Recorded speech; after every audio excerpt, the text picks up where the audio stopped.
짧은 성경 읽기 생명의 말씀사 현대인의 성경. 오늘은 제229일차로 고린도전서 12장부터 시작합니다. 고린도전서 12장. 성령님이 주시는 은혜의 선물. 형제 여러분, 나는 여러분이 영적인 선물에 대해 모르는 것을 원치 않습니다. 여러분이 더 잘 알겠지만 여러분이 이방이었을 때는 말 못하는 우상에게 이리저리 끌려다녔습니다. 그러므로 내가 여러분에게 말합니다. 하나님의 영으로 말하는 사람은 예수님을 저주하지 않습니다. 그리고 성령님의 도움 없이는 아무도 예수님을 주님이라고 말할 수 없습니다. 은혜의 선물은 여러 가지가 있지만 성령님은 한 분이시며, 섬기는 일은 여러 가지가 있지만 주님도 한 분이십니다. 그리고 해야 할 일은 여러 가지가 있지만 모든 사람 안에서 일하시는 하나님은 한 분이십니다. 각 사람에게 성령님이 계시는 증거를 주신 것은 모든 사람의 유익을 위해서입니다.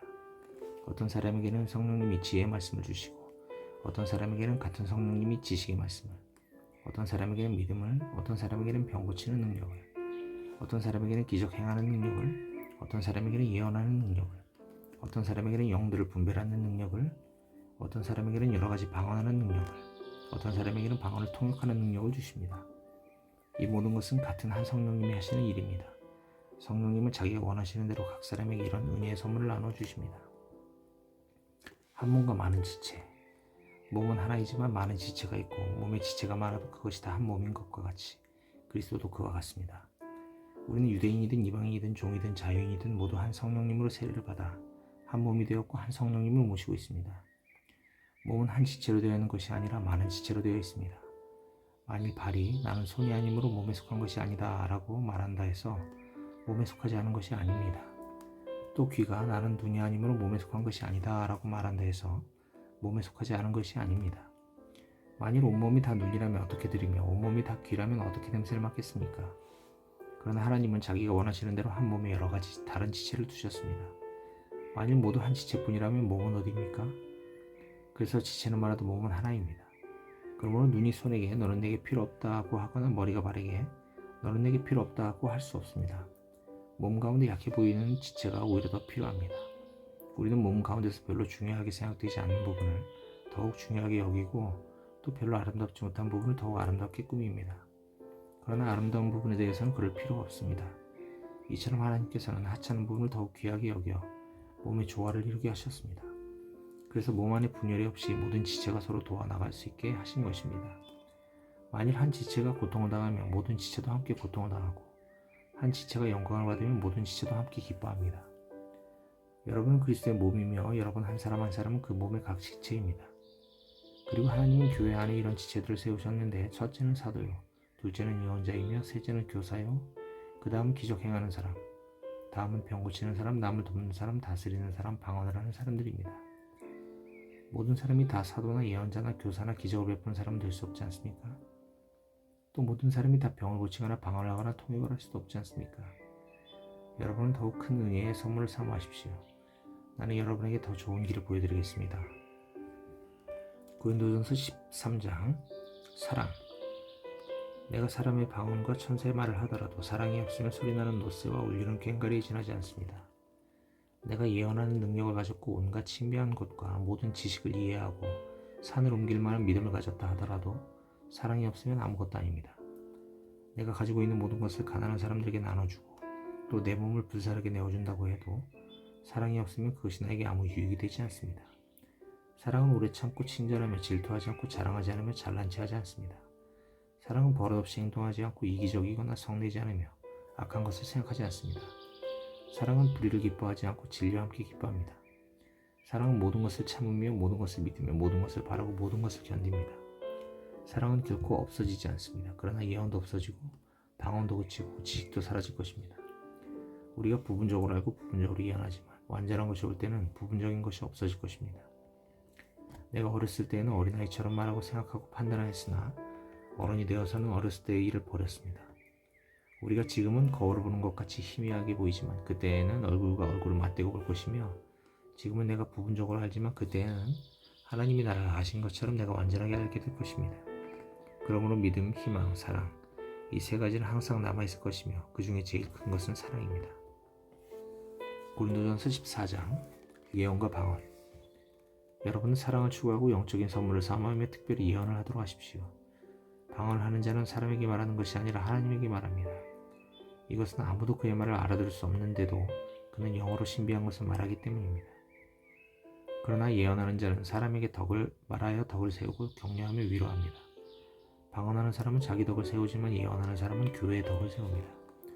나는 여러분이 모두 방언하길 바라지만 예언하기를 더욱 바랍니다. 방언을 통역하여 교회의 덕을 세우지 않으면 방언하는 사람보다는 예언하는 사람이 더 낫습니다.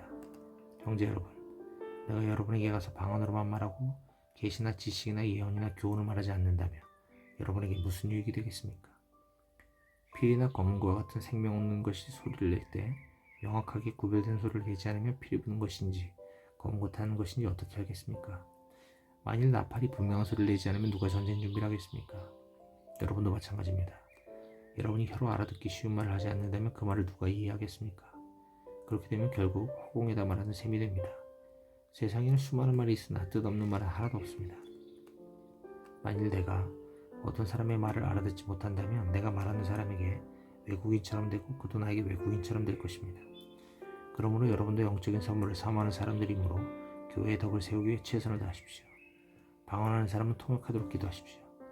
내가 만일 방언으로 기도한다면 내 영은 기도하지만 내 마음은 열매를 맺지 못합니다.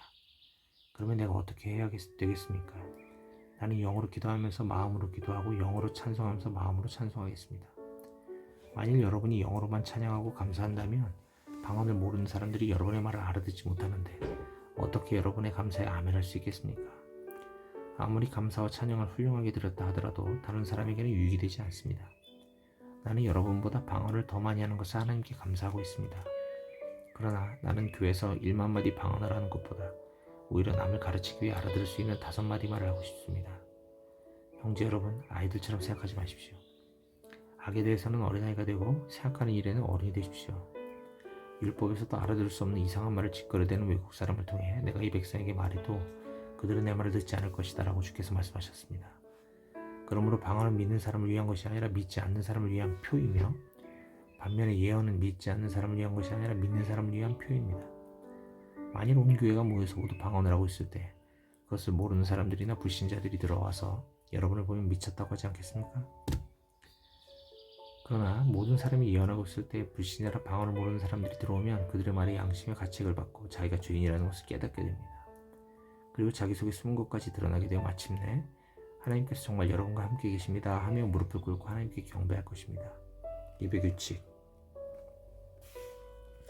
그러므로 형제 여러분, 여러분이 함께 모여 예배할 때 찬송하든지 가르치든지 계시를 받든지 방언을 하든지 그것을 통역하든지 이 모든 것을 교회의 덕을 세우기 위해 하십시오. 만일 누가 방언을 하려면 2사람이나 많아야 3사람이 차례대로 하고 한 사람은 그것을 통역하십시오. 통역하는 사람이 없으면 교회에서는 조용히 하고 자기 자신과 하나님께만 말하십시오. 예언도 2-3사람만 하고 다른 사람은 그것을 새겨 들으십시오. 그러나 그 자리에 앉은 다른 사람에게 하나님의 계시가 내렸을 때에는 먼저 말하던 사람은 조용히 하십시오. 그렇게 하면 하나님의 말씀을 받은 사람들이 차례로 모두 예언할 수 있게 되므로 모든 사람이 다 배우고 용기를 얻게 될 것입니다. 예언하는 사람은 자기 자신을 다스릴 수 있어야 합니다. 하나님은 무질서의 하나님이 아니라 평화의 하나님이시므로 성도들이 모이는 교회는 모두 그렇게 해야 합니다. 그리고 여자들은 교회에서 말하는 것이 허락되지 않았으니 조용히 하십시오. 율법에도 여자는 남자에게 복종하라고 하였습니다. 만일 알고 싶은 것이 있으면 집에서 자기 남편에게 물어보십시오. 여자가 교회에서 말하는 것은 부끄러운 일입니다. 하나님의 말씀이 원래 여러분에게서 나왔습니까? 여러분만 하나님의 말씀을 받았습니까? 누구든지 자기를 예언자나 영적인 선물을 받은 자로 생각하는 사람은 내가 여러분에게 한 말이 주님의 명령이라는 것을 아십시오. 누구든지 이것을 인정하지 않으면 그도 인정받지 못합니다. 그러므로 형제 여러분, 여러분이 예언하는 것을 사모하더라도 방언하는 것을 막지 마십시오. 다만 이 모든 것을 적당하고 질서 있게 하십시오. 고린도전서 15장 그리스도의 부활. 형제 여러분, 내가 여러분에게 전한 기쁜 소식에 대하여 다시 한번 여러분을 깨우치려고 합니다. 여러분이 이 기쁜 소식을 받아 그 위에 여러분의 신앙을 굳게 세웠습니다. 만일 여러분이 내가 전한 말을 굳게 지키고 헛되이 믿지 않았으면 그 기쁜 소식으로 여러분은 구원을 받을 것입니다. 나는 내가 받은 가장 중요한 것을 여러분에게 전하였습니다. 그것은 그리스도께서 성경 말씀대로 우리 죄를 위해 죽으시고 무덤에 묻히셨다가 3일 만에 다시 살아나셨다는 것입니다. 그러고서 그분은 베드로에게 나타나셨고 그 후에 12제자에게 나타나셨으며 그 다음에는 500명이 넘는 형제들에게 일시에 나타나셨는데 그들 가운데는 죽은 사람도 있지만 대부분의 사람들이 지금까지 살아 있습니다. 그 후에는 야고보에게 나타나셨고 그 다음에는 모든 사도들에게 나타나셨으며 맨 나중에는 부족하기 짝이 없는 내게도 나타나셨습니다. 나는 사도들 중에 가장 부자가 없는 사람이며 하나님의 교회를 박해했기 때문에 사도라고 불릴 자격마저 없습니다. 그러나 오늘날 내가 이렇게 된 것은 하나님의 은혜로 된 것이며 내게 주신 그분의 은혜가 헛되지 않아 내가 다른 모든 사도들보다 더 많이 일했습니다. 그렇지만 그것은 내가 한 것이 아니라 나와 함께 하신 하나님의 은혜였습니다. 이러한 사람이 나든 그들이든 우리가 다 부활의 소식을 전하였고 여러분도 이것을 믿었습니다. 우리의 부활, 그리스도께서 죽은 사람 가운데서 다시 살아나셨다고 전파되었는데 어째서 여러분 가운데는 죽은 사람의 부활이 없다고 하는 사람이 있습니까? 만일 죽은 사람의 부활이 없다면 그리스도께서 다시 살아나지 못하셨을 것입니다. 만일 그리스도께서 다시 살아나지 못하셨다면 우리의 전도와 여러분의 믿음은 헛되고 맙니다. 더구나 하나님이 그리스도를 다시 살리셨다고 우리가 증거했기 때문에 우리는 하나님의 거짓 증인이 될 것입니다. 만일 죽은 사람이 다시 살아나지 못한다면 하나님이 그리스도를 다시 살리지 않으셨을 것입니다. 만일 죽은 사람이 다시 살아나지 못한다면 그리스도도 다시 살아나지 못하셨을 것이며 또 그리스도께서 다시 살아나지 못하셨다면 여러분의 믿음도 헛되고 여러분은 여전히 죄 가운데 있을 것이며 그리스도 안에서 죽은 사람들도 망했을 것입니다. 만일 우리가 그리스도 안에서 바라는 것이 이 세상뿐이라면 우리는 그 누구보다도 불쌍한 사람들입니다. 그러나 그리스도께서는 죽었다가 다시 살아나 죽은 사람들의 첫 열매가 되셨습니다. 죽음이 한 사람을 통해서 온 것처럼 죽은 사람의 부활도 한 사람을 통해서 왔습니다. 아담의 죄로 모든 사람이 죽은 것 같이 그리스도로 모든 사람이 다시 살게 될 것입니다. 그러나 부활에는 각자 자기 차례가 있습니다. 첫째는 첫 열매이신 그리스도이시고 다음은 그리스도께서 다시 오실 때 그분을 믿었던 모든 성도들입니다.